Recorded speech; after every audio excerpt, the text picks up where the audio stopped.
So welcome back sa aming YouTube channel, Abinidos Mananagat Vlogs. Muli na naman kaming nagbabalik mga kabida. So yan na nga mga kabida, nandito kami sa malaking sapa. So ang gagawin natin for today mga kabida ay maglalatag tayo ng lambat dito. Manghuli tayo ng isda gamit itong lambat. So yan na nga mga kabida, sinimulan na ng aking master airpot ang paglatag ng ating lambat. Susubukan nating mangisda dito gamit itong lambat kung meron ba tayong mahuhuling isda dito mga kabida. So yun na nga, sobrang ganda dito mga kabida. Ito kasing sapa na ito mga kabida, ito yung na-stock na tubig dito sa sapa. So malaking lugar dito para pangisdaan natin. So yun mga kabida.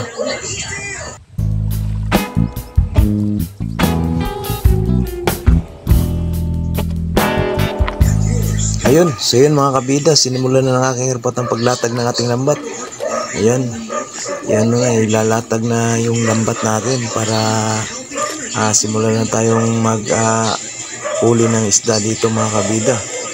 So yun, mamaya mga kabida, update ko kayong meron tayong mahuli dito. Sana nga meron tayong mahuli. Yun.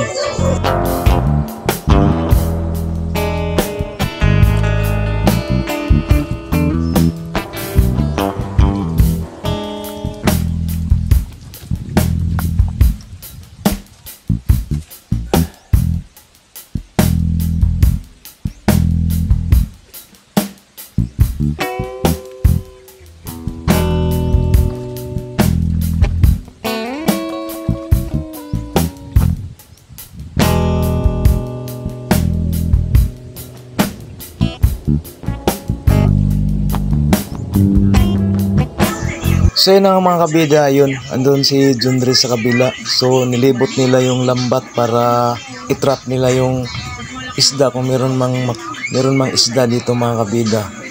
So yun ang ginagawa nila ngayon.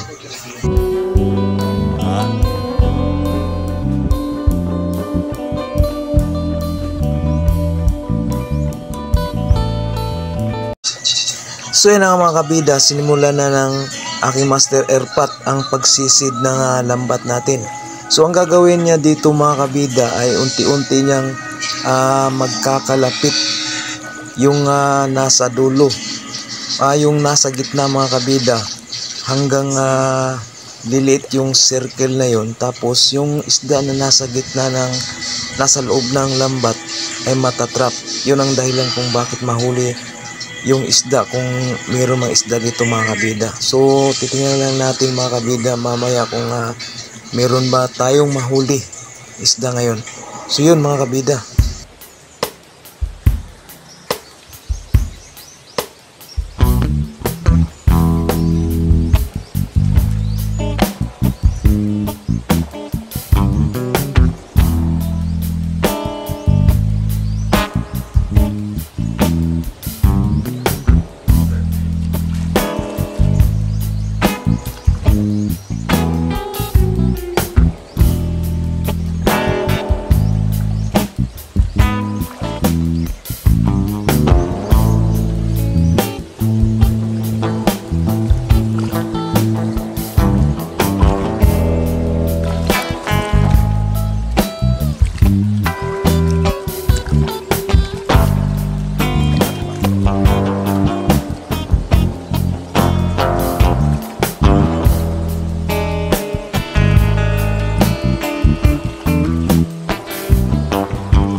So yun na nga mga kabida, malapit nang matapos ang pagsisid ni Master Erpat ng ating lambat. At titingnan natin kung meron bang nakasabit ng mga isda sa lambat natin.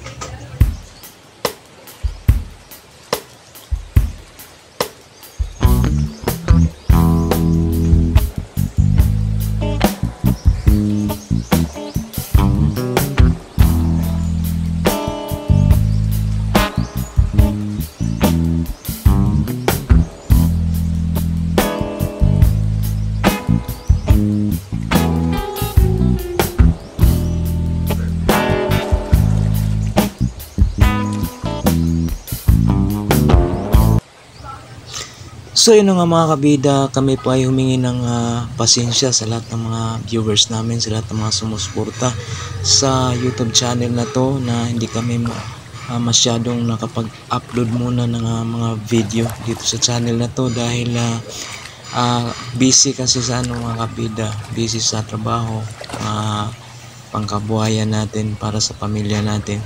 So hindi pa tayo makapag focus sa channel na to dahil yun nga, hindi pa tayo nakapag sahod dito sa channel na to, kaya focus muna tayo sa yung pangangailangan ng pamilya natin.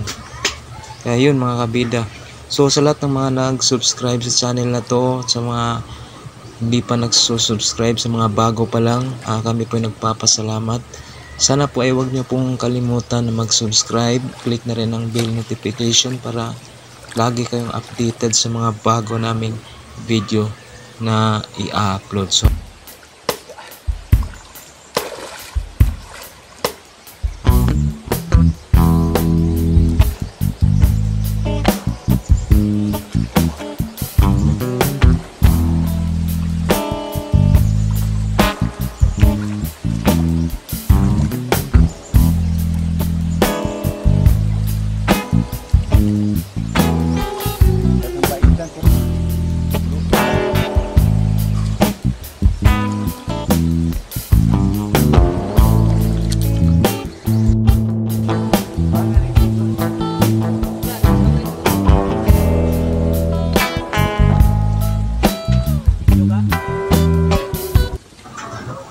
So yun mga kabida, mukhang may nahuli na ang Master Erpat natin. Ayun na nga, may nahuli na nga isda mga kabida. So yun, ano kayang klaseng isda yan mga kabida? Sa tingin ko mukhang mga kabida, tilapia. Yun, yung pangalan sa amin dito ng isda na yan, tilapia. Sana meron pa mga kabida. Yan, sinisid pa ng aking Erpat. Sana meron pa tayong mahuli.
So yun mga kabida, another huli na naman mga kabida. Ayun mga kabida, tilapia na naman. So yun, pangalawang huli na natin yan ngayon mga kabida. So titingnan natin dahil sinisisid pa ng aking airpot. Baka meron na naman tayong mahuli ngayong araw nito. Sana mga kabida, sana madagdagan itong huli natin ngayong araw na to. So yun mga kabida.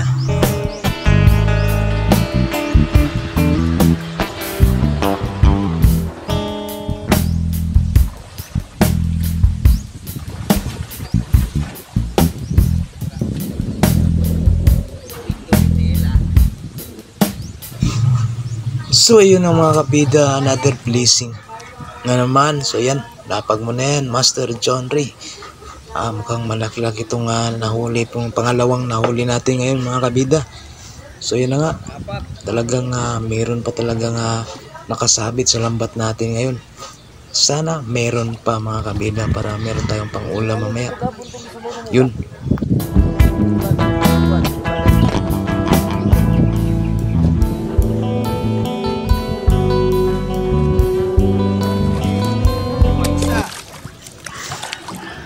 Oh, yun. Meron pa mga kabida. Another huli na naman mga kabida.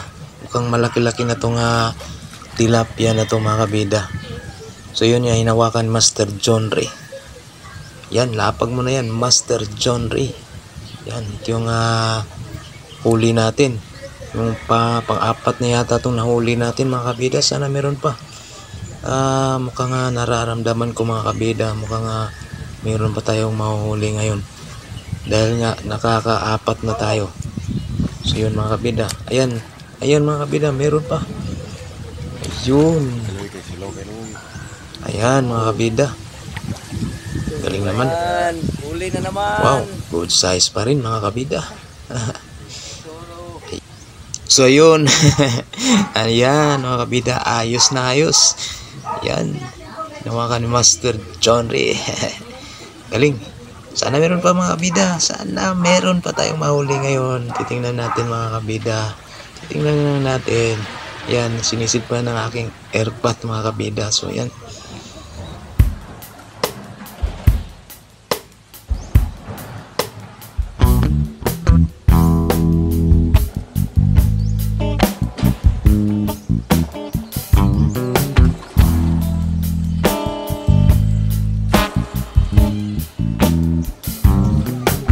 So yun, tumpak na naman mga kabida. Another huli na naman. Ayan mga kabida. Ayan, hawakan na naman ni Master John Ray. Good size again mga kabida. So yun, napakagaling naman. Mukhang may binigyan tayo ng biyaya ngayong araw na to. So yun, wow, galing. Napakasarap yung mga kabida. Masarap to sa inihaw. Ano kayang gagawin natin luto mamaya mga kabida? So yun, may pang-ulam na tayo. Wow, galing naman. Ayan, sinisisid pa ng aking airpot kung meron pa ba nakasabit sa lambat natin. So yun ang huli natin mga kabida. Mukhang marami-rami ng huli natin ngayon. So good size yan mga kabida. Good size yan Hindi tayo maiiwan sa mga sizes na nahuli natin ngayon. Yan, mukhang ganitong klaseng tilapia mga kabida. Ito yung yung girl na tilapia dahil mukhang hindi masyadong itim yung kulay niya. Yung kasi mga kabida, yung buhay kasi na tilapia yung mga kabida, maitim yung yung color ng balat niya. So yun mga kabida, mukhang meron pa tayong mahuli ngayon. Yan, sinisisid pa ng aking airpot. Tinitingnan niya kung meron bang nakasabit sa lambat natin. Ayan. Galing. Yun.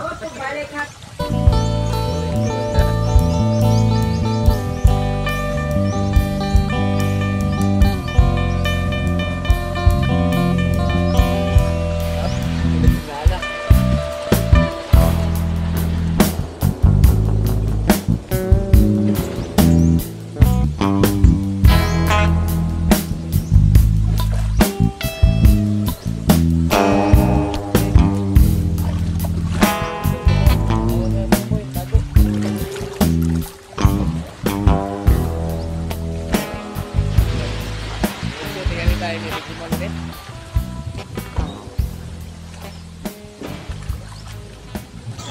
Sina mga kabida, sinisisid pa ng aking airpot kung meron pa bang nakasabit na isda dito sa sa lambat. Ayun mga kabida, meron pa nakasabit mga kabida. Tuloy-tuloy lang ang huli natin ngayong araw na to. Mukhang marami na yung nahuli natin mga kabida. So yun mga kabida, nakita yun yung master airpot natin, yung dalawang kapay na paa niya. So yun mga kabida, mahirap yan kapag hindi ka sanay sa paglalangoy, kapag gumagamit ka ng ganyang klaseng pangkapay, yung tinatawag dito na panyapak mga kabida. So yun, ayun mga kabida, meron pang nahuli. Another tilapia na naman mga kabida. Ayun, good size again, good size pa rin mga kabida. Sarap yan. Mamaya, ano kasi kayang klaseng luto ang gagawin natin. Napakasarap yan mga kabida. Pwede ang maging gawin natin paksiw, inihaw, at saka ano pa klaseng luto na gagawin natin. So yun mga kabida. So ayan mga kabida, dahil tapos na tayo. Ayan, niligpit na ni Master John Lee yung natin, yung lambat natin. So yun, tapos na tayo. At saka nakabihis na rin yung ating Master Airpot dito sa channel na to. So yun, ayun yung mga huli natin mga kabida. So yan, ito yung mga huli natin mga kabida. Mukhang marami-rami na yung nahuli natin Meron pang nakasaling paitan. Ayan, good size pa rin yung paitan na yan mga kabida. Dahil mga kabida, hindi na yan lalaki. Yun talagang size niya. Kaya itong tilapia mga kabida, marami tayong nahuling tilapia ngayong araw na to. So yun, ano kayang gagawing luto nito mga kabida? Para sa akin, the best talaga yung paksiw at saka yung inihaw. Yun. So ayun mga kabida, thank you for watching. Maraming salamat sa inyong panunod sa video na to. Hanggang sa muli mga kabida, God bless all.